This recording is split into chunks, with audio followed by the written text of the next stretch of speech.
Ahoi und willkommen zurück. Heute mit Rich Cooper, auch sehr bekannt in der Manusphäre.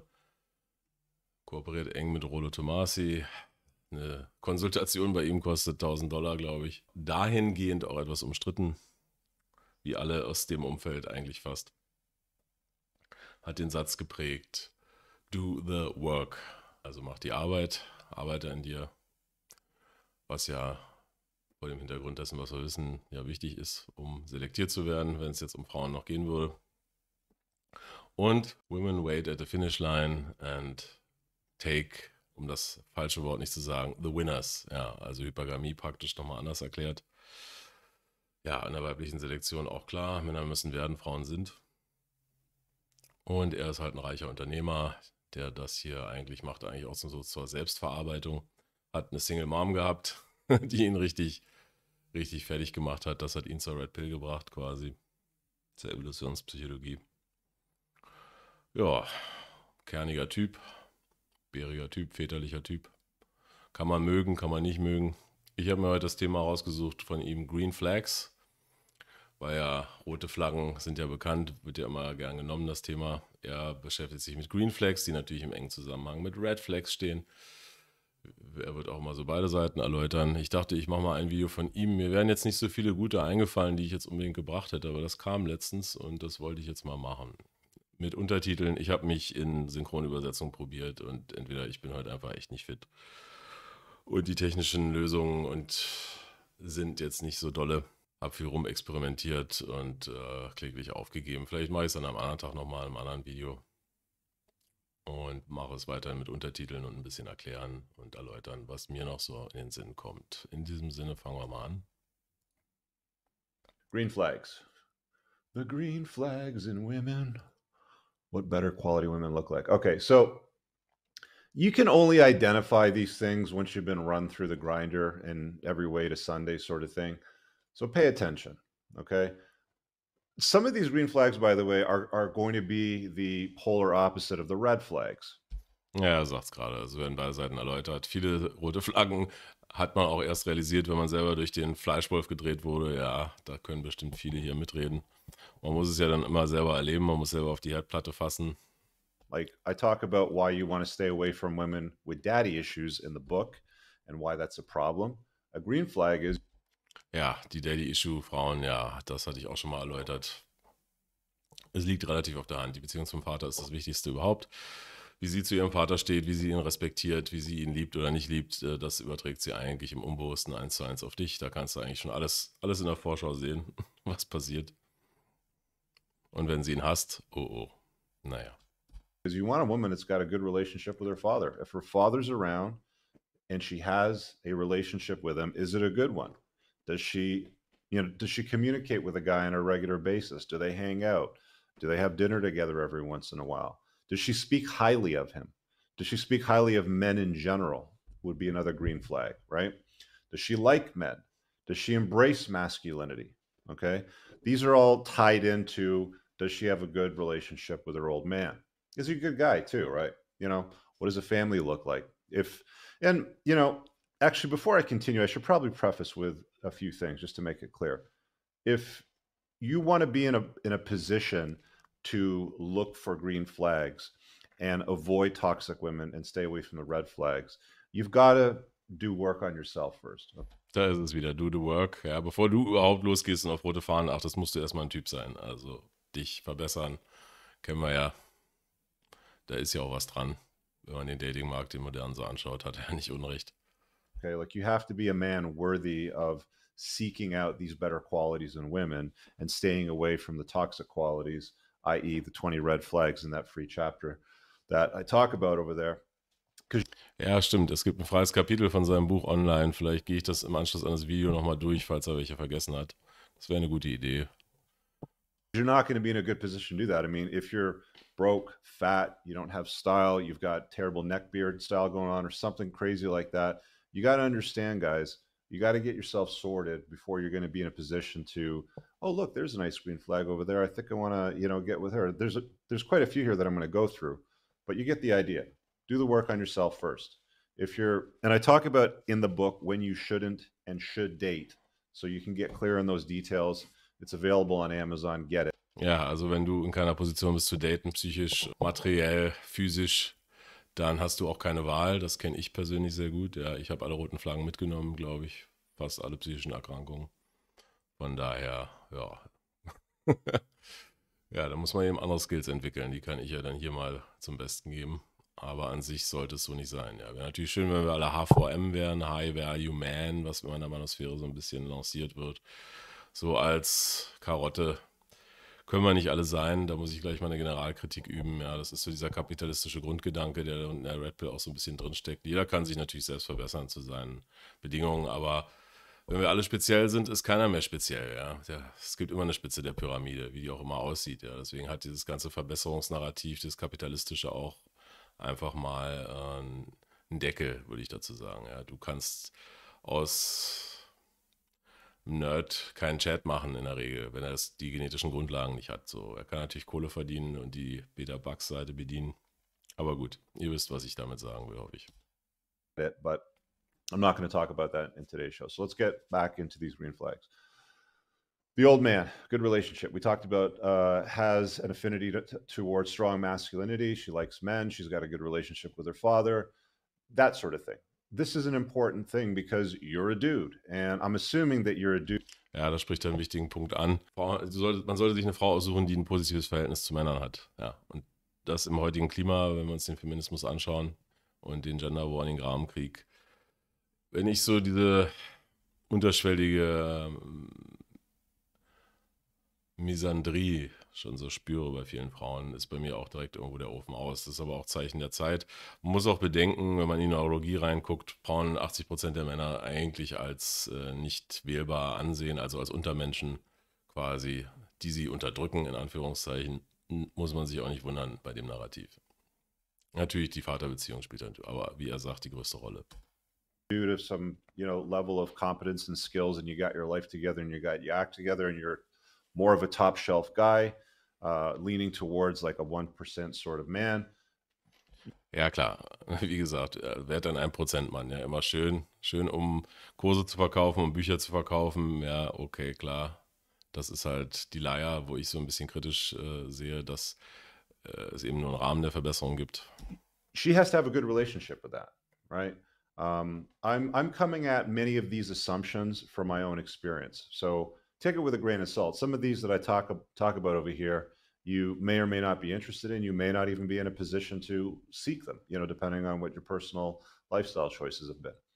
The next one I got is, if you get sick, does she take care of you? This is really important because your boys aren't going to do it. Your brothers aren't going to do it. Er spricht die Fürsorglichkeit an. Ja, ist eine Frau fürsorglich. Ja, wenn es dir mal schlecht geht, sehr gute grüne Flagge, würde ich auch zustimmen. Zeigt was über den Charakter, definitiv. Und Frauen mögen Männer nicht, die krank sind. Resignative Schwäche kommt in den Sinn. Da kenne ich mich gut aus. Ja, da geht der Urekel an. Da geht auch die Urangst an, praktisch einen schwachen Mann, der ein Risiko für das eigene Überleben birgt, abzustoßen. Ja, das ist eigentlich sozusagen gegen die eigene Natur, wenn man es jetzt nur von der evolutionär-psychologischen Seite betrachtet. Friends of yours, they're not going to take care of you if you get sick. A green flag in a woman is if she sees that you're not doing well, she doesn't go off in the other direction to the nightclub partying with her girlfriends and hanging out with them woo all night.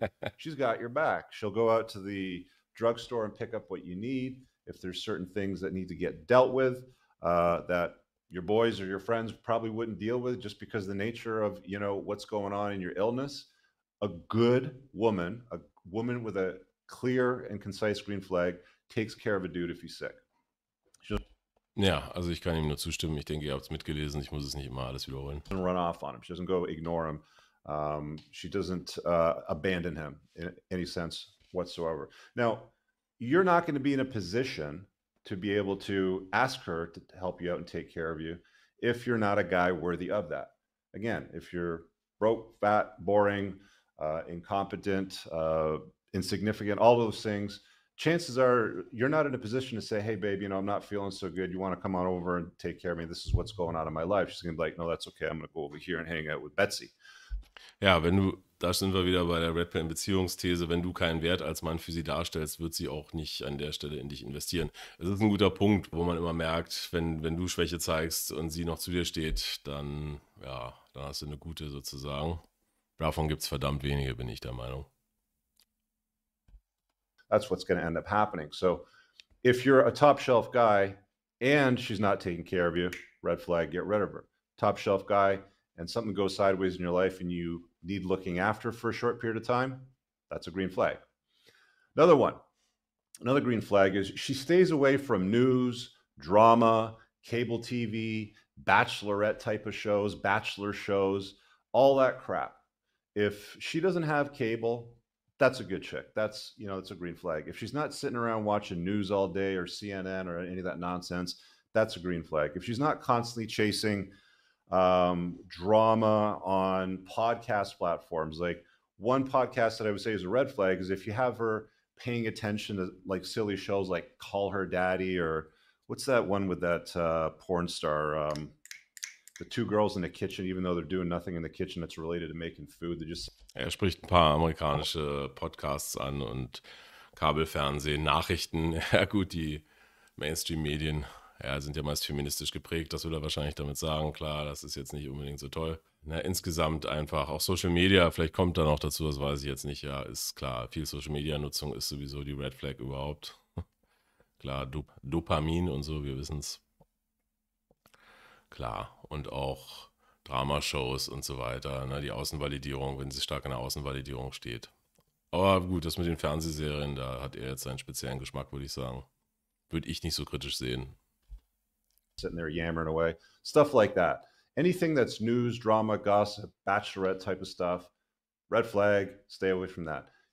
Na gut, okay, mit der Bachelorette könnte er natürlich diesen starken Hang zum Romantizismus meinen und den sehe ich ja auch kritisch. Ja, klar. Doesn't consume it. That's a good. So ähnlich wie eine Frau dann keinen Mann nimmt, der Porn schaut. Ja, okay, so das Gegenstück. Green Flag. Thing. Same thing with the phone. If she's on her phone a lot, she's consuming a lot of content, she's consuming a lot of social media. That's a big red flag. It's not a good use of her time. There's far, far better things that could be done. You know exactly what I'm talking about. I shouldn't have. Ja, er spricht das Telefon und Social Media an, wie ich mir gedacht habe. Gut, das müssen wir nicht länger erklären, warum das sozusagen auch nicht gesund ist, wenn das im Übermaß geschieht. Habe ich so viel zu gesagt. Spend too much time on that. Again, some of these I'm going to assume that you guys have enough common sense to, understand exactly what I'm talking about. I shouldn't have to spell out every single line for you. So we talked about that. Let's go to generally positive and cheery about life and work. So I've dated a couple women that all they do is they just bitch and whine and complain about people at work.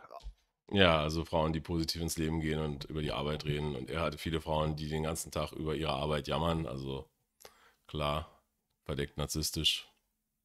I remember this one girl, she would constantly talk about this character at her office. She used to call her ghetto pussy. And it's like, oh, you wouldn't believe.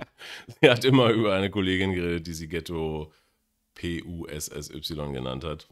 What ghetto pussy did at work today and blah, blah, blah. It's like, all I got was an earful for like 20, 25 minutes every day about ghetto pussy. And I was like, that is quite enough. Ja, also sowas finde ich auch schrecklich. Gerade wenn es immer um so Tratsch geht. Frauen lieben ja Tratsch, kriegen ja dadurch Dopamin und tratschen dann auch mit dir ein bisschen. Wenn es mich interessiert und nicht immer die gleiche Story ist, dann okay, mache ich das auch hin und wieder ganz gerne, ja. Männer befassen sich generell lieber mit Konzepten als mit Menschen, sage ich mal. Okay, hier ist ein Geschlechterunterschied, den man auch ein bisschen akzeptieren muss, wenn es im Rahmen ist. Aber so, was er beschreibt, ja, das wäre für mich auch ein Horror. And then there was another one, different girl complaining all the time about the part-timer. All right, there's another earful every single day about what this idiot would do in the office and how you had to listen to all the negativity. Generally speaking, a green flag in a woman is she's generally positive and she's cheery about life and work. She's not coming at you all the time with her bull crap about characters in the office with their nicknames, ghetto pussy and part-timer. You get the idea. You know what I'm saying? Be very, very careful with that. Ja, damit sollte man vorsichtig sein. Ich muss aus persönlicher Erfahrung sagen, was mich irritiert, sind immer Menschen, die mir andere Menschen beschreiben und die immer beim Namen nennen. Der Peter hier oder der, wer auch immer. Das ist komisch, weil ich kenne den nicht. Für mich ist es dann halt, weiß ich nicht, der Kollege von der Arbeit oder so. Aber das ist so ein persönlicher Tick von mir, was ich immer komisch finde, wenn Menschen mir über andere Menschen erzählen, die ich persönlich nicht kenne. Aber gut, nur am Rande. You also want to look for a woman that's got some purpose in life, okay? But she isn't a boss girl. So, I had this conversation. I think it was about a week ago with one of the newer guys in my group. Also er meint, sie soll halt schon einen Sinn im Leben haben, aber halt nicht a strong independent boss bee sein. Ja, so würde ich das auch sehen. And he was like, "Oh yeah, I like these kinds of girls." We're like, "Okay, so what kind of girl do you like?" He's like, "Oh, I like these boss girls." And all the generals, basically sat back and like, "All right, who wants to take this one first?" Right? These women with purpose at boss girl level, they're a nightmare. They're insufferable. They're always going to be a real pain in your butt. Ja, diese Boss-Bees, die jetzt auch im Beruflichen gemeint sind unerträglich, klar, weil sie den freudschen Penisneid haben, weil sie eigentlich unigender-mäßig ein Mann sein wollen und sind und immer in Konkurrenz treten mit dir quasi. Dann aber immer versuchen zu sagen, sozusagen das auf die Männer zu projizieren, ihren eigenen Minderwertigkeitskomplex, indem sie sagen, ja, du kannst so eine starke Frau nicht ertragen. Das ist ja immer das Gaslighting überhaupt an der Stelle. Ja, hat er recht, geht nicht. Eine Frau, die mit dem Mann konkurriert quasi, ist unerträglich. Ja, absolut. Now, again, these are all women that you can have interactions with. You can have, short-term FWB sorts of relationships. You can spin them as plates. But what I'm saying here is, because the question that I got was, what do the green flags look like? How do I identify better quality women, Rich? Okay, this is what we're talking about. So we're talking about stuff that you might want to look for, like positive traits, if you wanted to invite her into your life when she brings up the talk. You don't say, hey, let's be boyfriend and girlfriend. Let her bring up the talk, like, where do we stand? And that's when you can decide from then. Ja, also da spricht er auch wieder einen wichtigen Punkt an. Klar, immer muss sie kommen und das wollen. Wenn sie nicht kommt und dir anträgt, eine Beziehung anträgt, dann machst das nicht. Das ist ja die alte Grundregel. But these are the green flags that I'm telling you guys to look for. So that should make sense to you. Again, she's got some purpose in life, but she's not a boss girl. Like, she's got something going on. She's not basic, if you know what I'm saying. So, like, there's something happening there.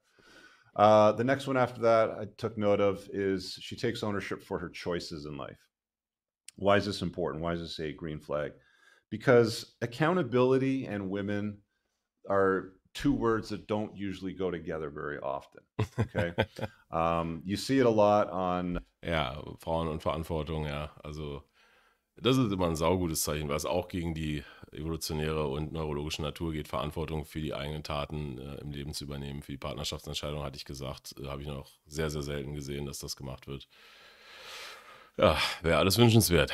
A lot of the social platforms, it's always somebody else's fault. The government, the patriarchy, my boss, my husband, my ex-husband, my ex-boyfriend, my boyfriend. It's always somebody out there that's doing. Ja, das ist das verdeckt narzisstische Opfernarrativ, was natürlich massiv durch den steigenden Narzissmus, der bei Frauen mittlerweile höher ist als bei Männern, klar zu sehen ist. Das ist halt dann ihr Weg. Doing them wrong. And a solid green flag in a woman is a woman specifically that takes ownership for her choices in life. She makes some bad choices. You know what? That was stupid of me. I'm not going to do that again. And if they need help with something, then they seek help. They'll go looking for answers. If they need a therapist for something, then they talk to a therapist. There's absolutely nothing wrong with that. What's wrong with that is if she's talking to multiple therapists and you see her medicine cabinet and there's rows and rows of prescription bottles. Es ist okay, wenn sie zum Therapeuten geht. Sehe ich absolut genauso. Würde ich auch jedem mal empfehlen. Warum nicht? Schaden kann es nicht. Aber wenn sie mehrere Therapeuten hat und einen Medizinschrank voll mit Pillen, ja, dann Of all kinds of, happy pills in there, if you know what I'm saying. That's a little bit offside, but you want somebody that's going to take ownership for their choices. It should be obvious to you, okay? I shouldn't have to clarify that one too much. Next one I got is, and this is kind of again an opposite towards a red flag, is you want to make sure that she doesn't have a large notch count. Okay. Da wären wir wieder dabei. Eine große Partnerzahl ist für die Paarbindungsfähigkeit absolut tödlich. Das ist bekannt, da könnte ich jetzt alle Stats nochmal einblenden. Habe ich beim letzten Video, glaube ich, mal gemacht. Muss ich mich nicht ständig wiederholen. Das ist Konsensus. Notch count ties into being alpha widowed. Well, let's talk about being alpha widowed for a moment here. If she's constantly Es geht jetzt um die Alpha-Witwen-Dynamik. running her mouth about some guy from her past, how good or how bad he was, it doesn't matter. But if she doesn't shut up about some guy. Oh ja, das kenne ich aus eigener Erfahrung. Dann fangen sie immer an, verträumt in die Luft zu gucken und erzählen. Und da wären wir wieder beim Namen. Ah, der Peter. Ah, ja. Und dann fangen sie an zu schwärmen mittendrin, während du mit ihr vielleicht was hattest. Ja. Oh, das habe ich zu oft gesehen. Da wusste ich die Dynamik noch nicht, aber da habe ich es schon geahnt eigentlich. Ja, klar. Das sind dann meistens, wenn sie vom Karussell runtergefallen sind, einer war halt immer da, der hat sie imprägniert, sagt man, klar. Ja, da bist du chancenlos und du konkurrierst im Unbewussten in allen Aspekten gegen ihn. Das ist leider so. Und dieser Dynamik sollte man sich unbedingt bewusst sein, ja. Ganz genau darauf achten. Das ist für mich eine der fettesten roten Flaggen. Wenn es um Beziehungen geht, nicht wenn es darum geht, Spaß zu haben, ja, ist das eine der fettesten roten Flaggen überhaupt.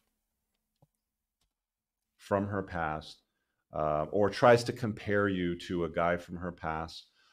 Und wenn sie dann anfängt, dich noch an ihm zu messen, das habe ich auch erlebt, dann ist aber sowas von vorbei. Aber sowas von. Das habe ich bloß damals nicht gewusst, das hätte ich besser wissen müssen. Da habe ich mich dann wirklich darauf eingelassen und mich an ihm messen lassen oder so. Das ist ganz schwacher Frame, ja, gar keine Frage. Another one would be comparing your worst to one of her girlfriend's best. Okay, das hatte ich noch nicht, dass sie sozusagen deine schlechten Eigenschaften mit den guten Qualitäten der Partner ihrer Freundinnen vergleicht. Das ist auch richtig eklig. Also das habe ich nie erlebt, aber gut, das gibt es bestimmt auch ganz hässlich. Ja, ja. Allein schon, was dahinter steht psychologisch, eklig, wirklich eklig. Kind of a red flag. We're talking about green ones right now, but we're going to go back and forth and explain why that one's important. Let's say you're a top shelf guy, you got your life together, you make bank, drive a nice car, your house is paid off, you got loads of money, lots of investments, assets, blah, blah, blah, that sort of stuff. And you're the kind of guy that, leaves your socks on the floor, right? If she's constantly chirping you about your socks being on the floor, or why can't you put the white socks in the white hamper and the dark socks in the dark hamper? Er macht das Beispiel auch, wenn du dann der Topmann bist sozusagen und dann hast du eine und du schmeißt deine Socken hin und sie macht die ganze Zeit Alarm, weil deine Socken da liegen und du sie nicht in die Wäsche tust oder so, dann soll sie mal know your place sozusagen, kenn deinen Platz, mach das gefälligst. Ja, unter den Voraussetzungen schon. Ich würde es immer ein bisschen nach dem letzten Kapitel Red Pill in Beziehungen nochmal ein bisschen anders sehen, dass da andere Dynamiken schieflaufen, wenn man jetzt wirklich mal tiefer guckt. Aber an sich, wenn alles stimmt und er seiner Leistungslast gerecht wird, sage ich mal, dann ja, ist das auf jeden Fall auch nicht schön, ja. Aber in der Neurologie verständlich. And then she starts comparing you to, I don't know, Billy, who is, Nancy's husband or boyfriend or whatever. Well, he doesn't leave his socks on the floor and he picks them up and he puts them in the hamper and all right, she's chirping you now. What does Billy do? Is he a garbage collector? Is he a janitor at the gym? Like, what does he do? Right? Like, what's the guy all about? Because if she's comparing your worst, which is leaving socks on the floor, to her girlfriend's best, which is a guy that picks up his socks, but he's got nothing else going on in your life. You see what I'm getting at here, right? Like, you want to pay attention to that. Let me just go back to the Alpha Widow thing. Ja, wenn das so ist, wie er es gerade dargestellt hat, dann stimmen andere Dynamiken aber auch nicht. Dann reicht sozusagen deine Kohle und dein Status und dein Sixpack nicht aus. Die Six Sixes kommen, glaube ich, auch von ihm. Ja, dann gibt es auch noch andere psychologische Dynamiken. Aber das liegt natürlich auch an ihr, dass sie sich zum Beispiel nicht managen kann. Ja, das kann ja auch sein. Hatten wir beim letzten Mal das Beispiel. If she's going to always talk about some guy from her past, guy that she was with and guy that she was intimate with, and she can't get him out of her head, she's never going to be able to look at you as her best. You're never going to get her best, at the end of the day. So you want to stay away from those that have been alpha widowed that haven't gotten over dudes from their past. If it's dudes, it's a big problem. If it's a dude, it's still a problem. If there's nothing there, that's a green flag. Ja. Es können auch mehrere sein, ja. Das Vergleichsmetrik, ja. Dann werden 3 oder 4 aufgemacht. Oh, ja. Alles gesehen, alles erlebt, danke. Right. Next one. She's pleasant and doesn't nag you persistently. Do I need to explain that one? You know, a green flag in a woman is you kind of lose track of time when you hang out together. You laugh a lot. Das ist richtig, ja. Wenn du die Zeit vergeht wie nichts, wenn ihr zusammen viel lacht und sie dich nicht ständig nervt, das ist eine grüne Flagge, ja, würde ich auch so sehen. She laughs at your jokes, you know, you have a good time sort of thing. You have some dialogue and some banter, okay? But, you know, if all you're listening to is, why can't you do this? And you're driving me crazy for that. And da-da-da-da, da-da-da-da-da-da. If all you're listening to is unpleasant dialogue and nagging, it's a red flag. I mean, why would you want to invite that in your life?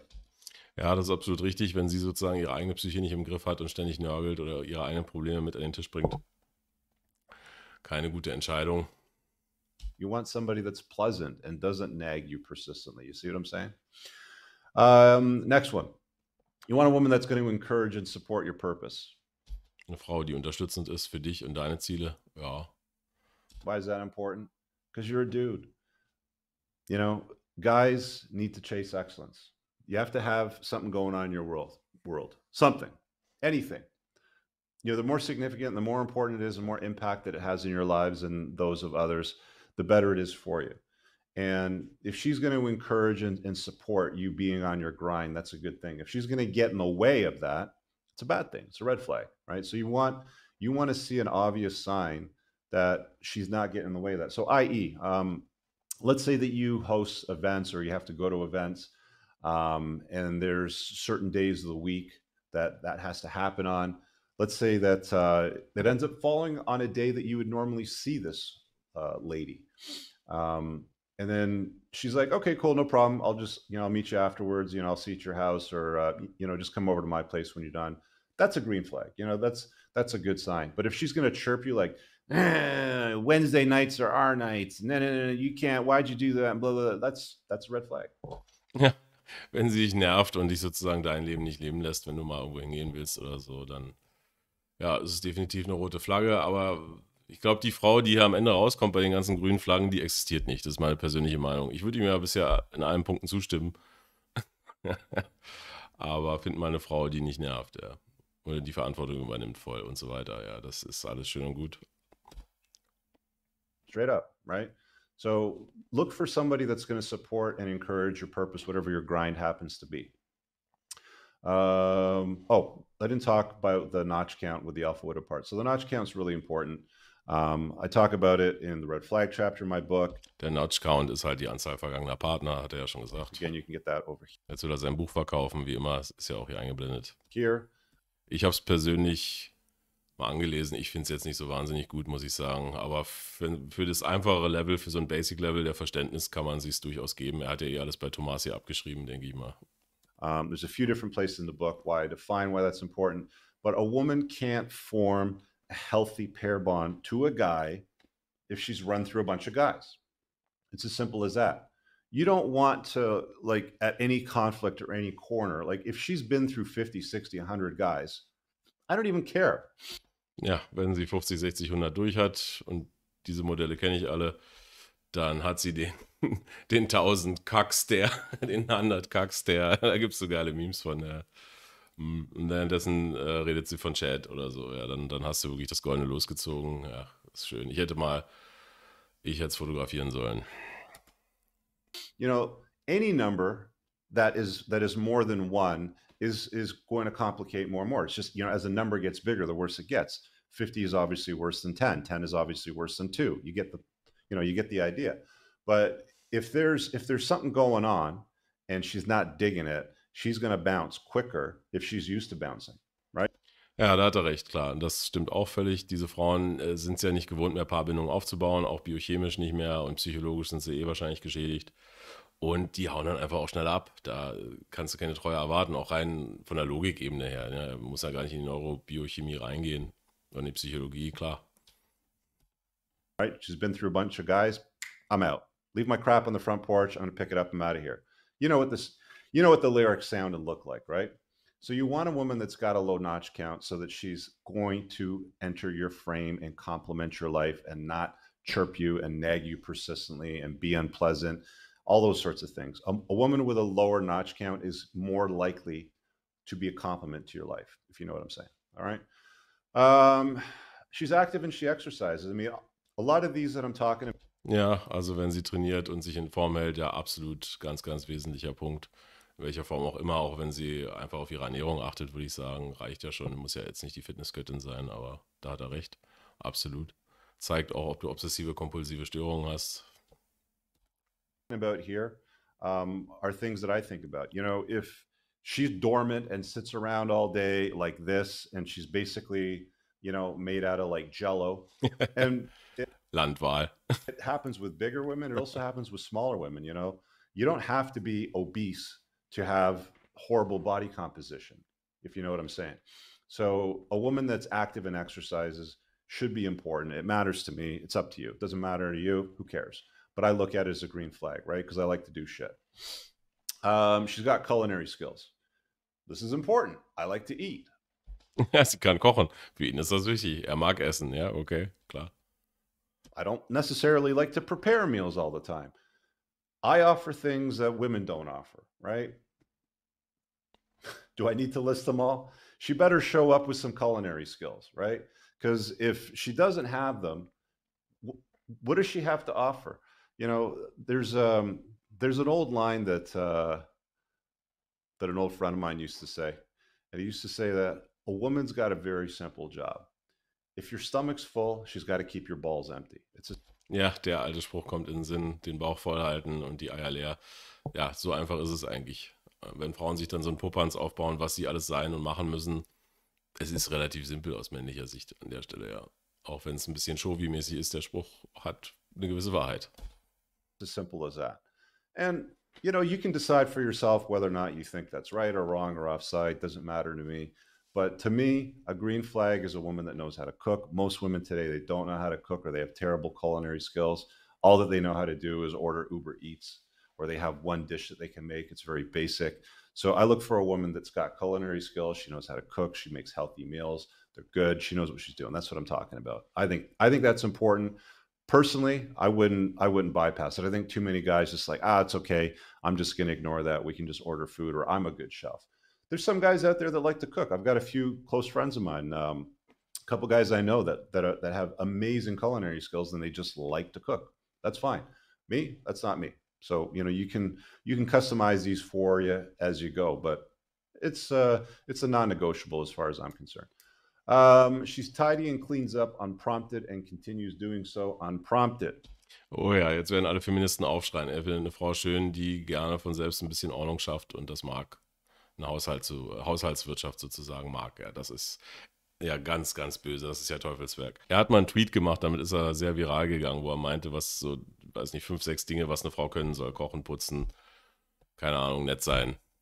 Und dann wurde er von allen Seiten von den Feministen angefallen quasi, ja, weil er nur ein paar Basics genannt hat. So, was man als Mann, als erfolgreicher Mann, der wiederum seiner Last gerecht wird, wie er, den er jetzt im Kopf hat, der er in seinen Augen auch ist, auch völlig zu Recht erwarten kann. Ne? Männer haben Standards und Männer sollten diese Standards auch klar ansagen, ganz einfach. Und gerade hochwertige Männer können so viel Standards haben, wie sie wollen. Und da kommt ja richtig der Hass hoch. Ja. Aber er hat recht. Right? Give you an example. So if your chick is, she makes your bed in the morning, let's say, okay? You get up, you have your coffee, she gets up, does her thing, have her shower, and you go upstairs later on, you notice the bed's been made. That's good. Very nice. You know, I appreciate. That's very kind.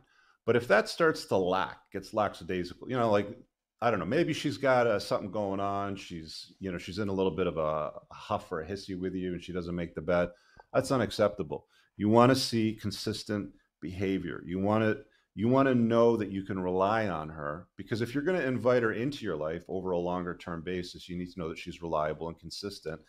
Ja, Zuverlässigkeit und Beständigkeit, das Beispiel, ob sie jetzt immer das Bett macht, naja gut, daran kann man sich jetzt aufhängen, aber mit den Grundwerten hat er natürlich recht. Das ist richtig, aber das liegt auch nicht in der weiblichen Natur, würde ich sagen, bei den meisten. Ja, also es wäre schön, wenn es so wäre, ja, eine traditionell konservative Frau vielleicht, ne, hat das sozusagen noch drauf.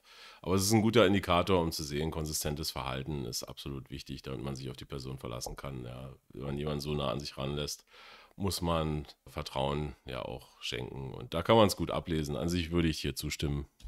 and doesn't waver from positive behaviors, from green flag type of behaviors. And small things like that, I mean, you got to hold them accountable. It's like, hold on a second, you know, one of the reasons why I selected you and invited you into my life is because you were doing these things. Ja, und sie sozusagen verantwortlich machen und klare Aufgabenverteilung, Wert auch kommunizieren. Ey, warum machst du deinen Job nicht? Ich mache meinen, ich bringe die Kohlen nach Hause. Er hat halt das alte Konzept im Kopf, dann machst du bitte auch deinen. Deswegen ist das mit dem Heiraten so schwierig. Sobald sie den Ring am Finger hat, kann sie machen, was sie will, hat dich bei den Eiern. Würde ich heutzutage nicht mehr machen. Klar, weil genau das dann sozusagen diese Deals nicht eingehalten werden. Ja. Von der Intimität angefangen über einfache kooperative Sachen. Ja. Es kommt häufig vor. Ja. Das ist halt das Ding, was viele Männer nicht realisieren. Ja. So, da ist dann kein Anreiz mehr da. Im Gegenteil, der Anreiz ist da, sich den nächsten auf Tinder zu suchen und die Hälfte deiner Kohle zu nehmen. Ja, klar, das ist sozusagen der Anreiz. Der ist immer größer, dopaminmäßig, als einfach routiniert, partnerschaftlich, kooperativ zu funktionieren heutzutage. You know, just insert whatever reason. You know, you're making my bed in the morning. Now all of a sudden you don't do that anymore. Well, what's up with that, right? You hold them accountable to it. You know, sometimes you got to course correct. You know, soft necks might be necessary. It really depends on what's going on. You know, there's dishes in the sink. She does them. You know, if the dishwasher is you know, beeped and it's finished, she empties it, sort of thing. You see what I'm saying, right? Like, you know, you want a woman that's tidy, because there's some gross chicks out there. Like, I'll be honest with you. They live in pigsties. Their cars are. Es gibt ein paar ganz eklige Tussis draußen, sagt er. Ihren Schweineställen in ihrem Auto ist totales Chaos. Total train wreck. The inside is basically a garbage collection dump. They've got. Leben in der Müllhalde. Habe ich auch mal eine gehabt, die ich gedatet habe. Meine Güte. Oh Gott. Also nur mal besucht. Danach nie wieder natürlich.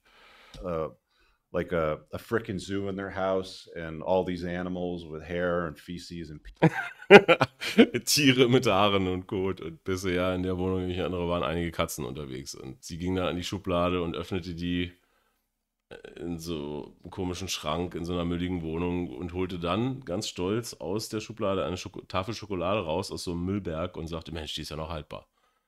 Das sind Momente fürs Poesiealbum. Ich kann ihn da gut verstehen. Pee and all kinds of crap everywhere. You know what I'm talking about. You want a tidy chick that cleans up unprompted and continues to do so. You know, if she's doing your laundry and it's been going on for months and then all of a sudden she stops doing your laundry, that's a problem, right? Hold her accountable to it. Whoa, hold on a second. You know, what happened over here, right? This is, again, one of the reasons why I invited you into my life. This is why I chose you. You know, let's make sure that this stuff continues, right? We talked about losing track of time. Laughter. Oh, this is an important one. Guys, if you got kids or a kid and she doesn't engage them, isn't sweet, or doesn't treat them I mean, not like her own, obviously. That's a different story. But if she doesn't treat them at least like her own nieces and nephews, okay, that's a problem. Ja, gut, okay, das ist jetzt so ein Sonderfall. Wenn du Kinder mit in die Beziehung bringst und sie behandelt diese Kinder schlecht, ja, das sollte nicht sein. Das ist klar, offenkundig. Aber das ist jetzt so ein Sonderfall hier. Big one for me. I got a kid. If my girl doesn't have a good relationship with her, then that's going to be problematic on a long-term basis, right? That's a green flag. And you want that to continue. Again, you know, it's the same thing with the being tidy and cleaning up unprompted and continue to do so, sort of thing. You know, maintain that relationship with your kid or your kids over a long-term basis. If it wavers and it gets worse, okay, that green flag turned into a red flag. You know, these things can change colors. They can go back and forth. You can mention it to her, and if she doesn't acknowledge it, then that's fine. You know, maybe you keep her at arm's length. Maybe you don't invite her so close in your life. You see what I'm saying here, right? You have to know how to work these things. We talked about social media. Actually, let's talk a little bit more. Da hat er noch einen interessanten Punkt angesprochen. Je nachdem, wie sie sich verhält, lässt du sie in dein Leben rein. Ja, nicht reinlassen und dann gucken, wie sie sich verhält, sondern an diesen ganzen Dingen im Hinterkopf guckst du mal, ob du ihr dann im besten Fall einen Schritt auf dich zu erlaubst. So rum sollte der Hase laufen und nicht andersrum. Das ist ja eh schon der falsche Frame. Da würde ich sagen, ja klar.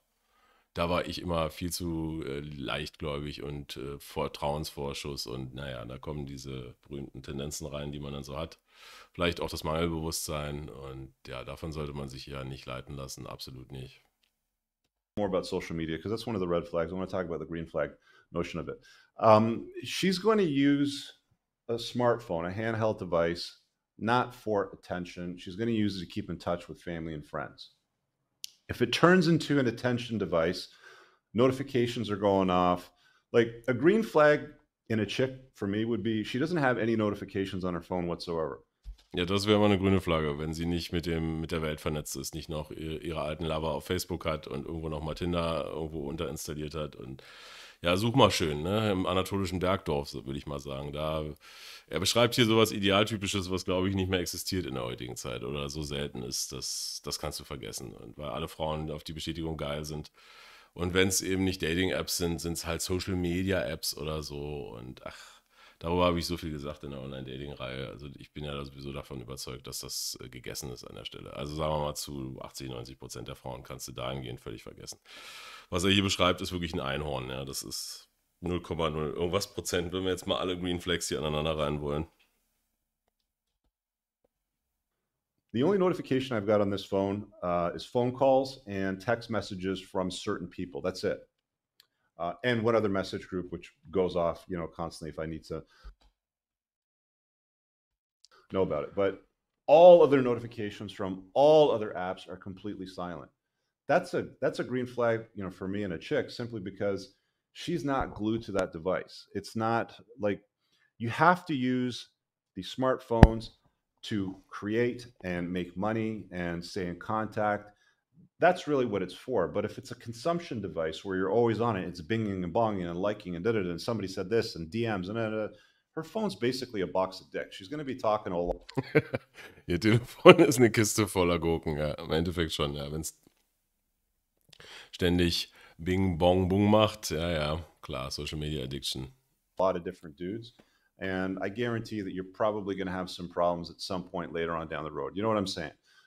She doesn't post publicly. Okay.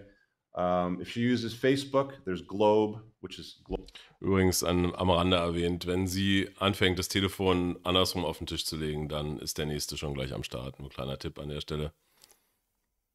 Und anfängt, das Telefon wegzuhalten von deiner Sichtfläche. Global for everybody to see. There's friends, and then there's closer networks that you can also define as well too.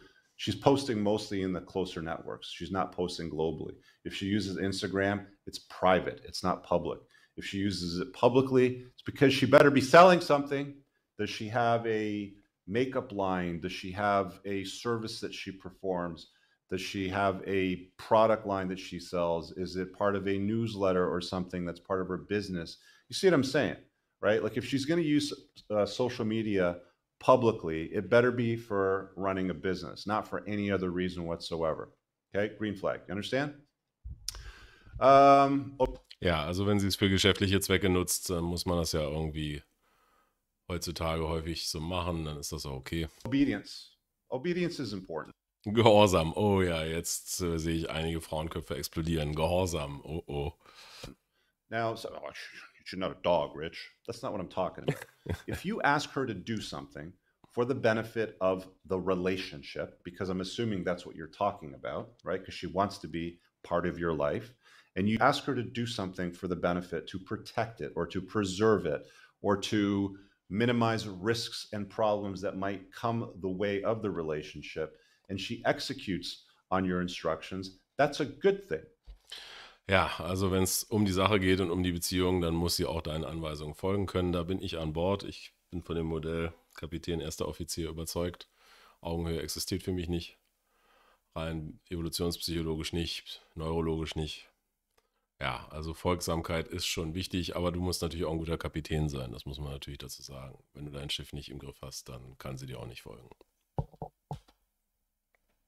If she doesn't and she protests or she puts it off or she ignores you, that is a bad thing. That is a red flag. You want to identify these green flags and make sure that you constantly correct. So you can flip back and forth. She could be green flagging you for months, and then all of a sudden, something comes up and you ask her to do it. She ignores you. She protests. She puts it off. She doesn't acknowledge it. Okay, now we're turning this thing into a red flag here. She's not obedient anymore. Now she's a problem for me. She's a liability, right? You have to make sure that you're... Ja gut, er guckt halt nicht so in die Tiefe, wie jetzt der Ryan Stone zum Beispiel, der sich dann die Frage stellen würde, ja, was ist denn auf einmal los? Und dann das Florett rausholen würde und das Feinwerkzeug und vielleicht nachjustieren würde. Er sagt da ganz klar, gibt's nicht, aus, Ende Gelände, hau ab. Ist zu respektieren, ist halt ein bisschen grobschlächtiger, das Ganze hier. Clear on these things, and that you identify the good traits, which, by the way, don't always stay good. Okay, women always reserve the right to change their mind at any given time, any place, anywhere. She could have, you know, she could have a affinity for doing your laundry, and then it stops, and you're like, what happened there? I thought that this is something that was going to continue, right? And then you try to encourage the same behavior that existed before. Doesn't, okay, I'm not as keen on that anymore, right? These are some of the things that I took into consideration when I decided to invite you into my life. You see what I'm saying? Ja, für ihn ist es halt als Geschäftsmann ein Vertragsbruch, wenn sie ihre Pflichten nicht einhält. Er sieht das halt sehr an einer geraden Linie orientiert, sehr männlich. Ich kann seinem Gedanken absolut folgen. Die Frage ist bloß, wie handhabst du das? Ja? Ich würde halt vielleicht das Feinwerkzeug rausholen, weil ich da ein bisschen anders veranlagt bin und auch Interesse an Psychologie habe und mir in der Tiefe die Dinge anschaue. Wenn du ein erfolgreicher Mann bist und nicht verheiratet bist, dann brauchst du dir den Scheiß einfach nicht geben. Ja, das ist sowieso immer die bequemste Position. Und dann sagst du, tschüss. Ja, man muss immer bereit sein, von einem Tag auf den anderen zu sagen, die Trump-Methode, ciao, auf Wiedersehen. Wenn du diese Bereitschaft nicht hast, wenn du diese Anhaftungslosigkeit nicht hast, dann hast du eigentlich schon die Macht verloren an der Stelle. So. Und die hat er ganz bestimmt. Also insofern will ich das alles gar nicht in Abrede stellen, auch wenn ich es grobschlächtig finde. So obedience is one of those things. And I think it's really important to understand, because you want a woman that's a complement to your life, not the focus. And if she's constantly... Ja, das ist sein Lieblingsspruch, ja, Frauen sind ein Kompliment zu deinem Leben, ein Zusatz und nicht der Fokus, so sollte es sein. Wenn du gut genug bist, ziehst du Frauen an, das ist so eine seiner Grundweisheiten, die ja auch stimmen. Dragging your attention away from things that your attention should not be dragged away from because of trivial drama, disobedience, whatever it happens to be, that's problematic. That's a red flag. Look for the green flags. And ladies, if you're watching this, jetzt richtet er sich an die Frauen, ich bin gespannt. All women out there, they want the exact same thing. 666. Ja, die 6'6 ist auch sein Konzept, die hatte ich irgendwann schon mal erläutert. 6 inches in the pants, 600 Horsepower Car, 6-Pack Abs, 6 feet tall. Kriege ich sie alle zusammen. 6 months out of the last relationship. Und eine 6 habe ich vergessen. Ach ja, 6-Figure Income natürlich, sechsstelliges Einkommen. 6 foot tall, 6 inches in the pants, 6-figure income, 6 months out of a relationship, 600 horsepower car, blah, blah. And it keeps going down the list, right? Funny, competent, alpha. I can keep going, right? Er spricht die Listenfrauen an, gerade ab 30, wo sie denken, ihr Marktwert ist am höchsten. Am besten mit 3 Kindern von 3 verschiedenen Vätern. Glauben sie können Listen schreiben. Ja, gut. Das Klischee halt. Aber es ist wirklich so, Hypergamie ist ja kein Konstrukt. Man kann es in jedem Dating-Profil lesen, fast, ja, wenn man mal raufgeht. All of these things, und auch an den Internet-Metadaten lesen. Ganz klar ablesen. Not all those things out of a guy. Well, guess what? What do you bring to the table? Was bringst du an den Tisch? Immer wieder dieselbe Frage. Und sie sagt dann, ich bin der Tisch. Es ist, ja, nichts Neues, aber immer wieder lustig. Are you bringing problems into a man's life? Or are you bringing solutions? Genau, bringst du Probleme oder bringst du Lösungen? Ja, gute Frage. Er ist da sehr, sehr klar. A compliment to his life. Are you useful? Bist du nützlich? When he asks you to do something, are you complying? Are you obedient? Or do you protest and, behave like a little brat? Benimmst dich wie ein verzogenes Gehör. Ja, gut, schwierig. Dazu hatte ich schon mehrere Dinge gesagt. Alles, was er hier fordert, finde ich alles richtig. Aber wenn man die Neurologie und die Sozialpsychologie und alle Metriken drüber legt, die ich jetzt so präsentiert habe, wie gesagt, 0,00 irgendwas, was er hier beschreibt. So, okay. You see what I'm saying here? These green flags and red flags are things that I talk about for a reason, because guys need to understand them. And women, if you're listening to this, you need to understand that a guy in that position has the right to do all of these things. Und das muss er wirklich nochmal sagen. So ist der Zeitgeist. So krank ist der Zeitgeist, dass er den Frauen erklären muss. Und da stimme ich ihm voll zu. Wenn du den Typen kriegst und der auch noch dir eine Beziehung anbietet, dieser Top, weiß nicht was, 1% Mann, der da beschrieben ist, dann hast du verdammt nochmal zu spuren. Dann hast du verdammt nochmal deine Rolle als Frau einzunehmen, ja, wenn du das bekommen möchtest. Da gibt es ohne Ende Sendungen voll mit Frauen, 35 völlig durch, denken, sie wären die Königin und glauben, sie haben so einen Mann verdient. Und völlige Unempathie, völlige Unkenntnis von der Marktlage. Also hier ist es so ein Red Pill-Klischee eigentlich an der Stelle vom High Value Man und so weiter. Aber es stimmt. Es stimmt einfach. Ich habe es selber erlebt. Also völlig ego aufgeblasen. Klar, durch Online-Dating und die völlige Inflationierung, den 40-fachen Hebel, denken sie halt, sie wären Gräfin Koks. Ja, klar. Kennt man alles. Völlig. Die muss man mal in die Realität zurückholen. Absolut. If you don't like that, you can go find the dorky beta out there and you can be with that because that's all you're going to get. Top shelf men don't put up with crap. That's just the way that it is. So, Top-Männer geben sich nicht mit Schwachsinn ab oder Mist, wie er sagt. Ja, kann ich unterschreiben. Ich bin der Vollständigkeit halber nochmal in sein Buch reingegangen. Leider sind die Redflags nicht erläutert, aber immerhin kann man sie im Inhaltsverzeichnis lesen. Daddy-Issues hatten wir. Feminismus, absolutes No-Go, würde ich auch sagen. Steht bei mir direkt im Dating-Profil. Feminismus, und das ist ja wie ein Virus, das ist ja wie eine Krankheit. Das haben sie ja irgendwie alle, dazu habe ich genug gesagt. Auf gar keinen Fall. Ja. The Unhappy and Unlucky, ja, da hat er, glaube ich, mal was zu gesagt. Also die Unzufriedenen und Unglücklichen, ja, die haben sich ihr Unglück sozusagen auch gesucht, ja, die sind meistens unterverantwortlich, da wäre das wieder. Oder haben sonstige psychische Dispositionen, ja, ja. Ja, also wenn sie, she competes with you, also wenn sie mit dir einen Wettbewerb macht, ist schon erwähnt worden. Wenn sie keeps men from her past around, also ne, wenn sie noch ihre Karteileichen hat. Alpha-Witwen-Thematik hatten wir. Schlecht mit Geld umgehen kann. Ja gut, das trifft wohl irgendwie auch auf viele zu. Frauen, die gewalttätig sind, gar, aber damit ist, glaube ich, auch psychologisch und verbal gemeint, denke ich mal. Das sind viele, das ist erstaunlich. Extrem eifersüchtig, ja, Zeichen von extrem niedrigem Selbstwert, keine Frage, haben aber auch, wie gesagt, ist auch so ein typisches Frauenthema, Partygirls, ja, Girls Night Out und so, ja, kennen wir die Thematik. Gibt's nicht oder du bist raus, ganz einfach. Sie wollen sich nur präsentieren, sich validieren, irgendwo von anderen Männern lassen. Da gibt es gar nichts. Das ist eine klare Grenze. Heavily tattooed und pierced. Also klar, gut, sehr stark tätowiert und gepierst. Da steckt so ein bisschen der Wunsch nach Selbstverletzung hinter in der Regel. So, was man auch bei Borderline kennt oder bei anderen Gefühlserkrankungen. Also wenn du dich gar nicht mehr fühlst, dann ritzt du dich, oder wenn du halt zu viel fühlst. Und das ähnlich so ein bisschen, die Analogie ist halt so ein bisschen hin zu diesem heftigen Entstellen, Selbstentstellung. Ja, also ist ja heute ein Trend. Ja, ich will ja nicht alles schlecht machen, aber da hat er recht. Ist psychologisch auf jeden Fall was hinter. Klar, große Big Notch Counts, halt große Partnerzahlen, absolut. Single Mothers. Könnte ich auch nochmal was zu sagen, habe ich schon oft genug gesagt. Ja, klar. Investieren in den Nachwuchs von jemand anders, so ist als Mann auf der Evo-Psych-Ebene auf jeden Fall schwachsinnig. Außerdem bist du immer die letzte Gurke hinter der Katze, dem Kind, dem Ex und allem anderen. Also kein gutes Investment. Ah ja, Woman Seeking Validation hatten wir, glaube ich. Also Frauen, die Bestätigung suchen. Tun sie alle. Deswegen, es kommt darauf an, zu welchem Grad. Wenn sie ein Sugar Baby war, hat er echt drinstehen. Ja gut, dann ist sie ja from the streets sozusagen.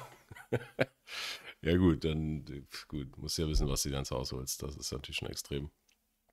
Ja, pathologische Lügner sind auch viele. Also pathologisch natürlich nicht, aber ja, Frauen und Wahrheit, My Truth, Zauberwald und so, naja.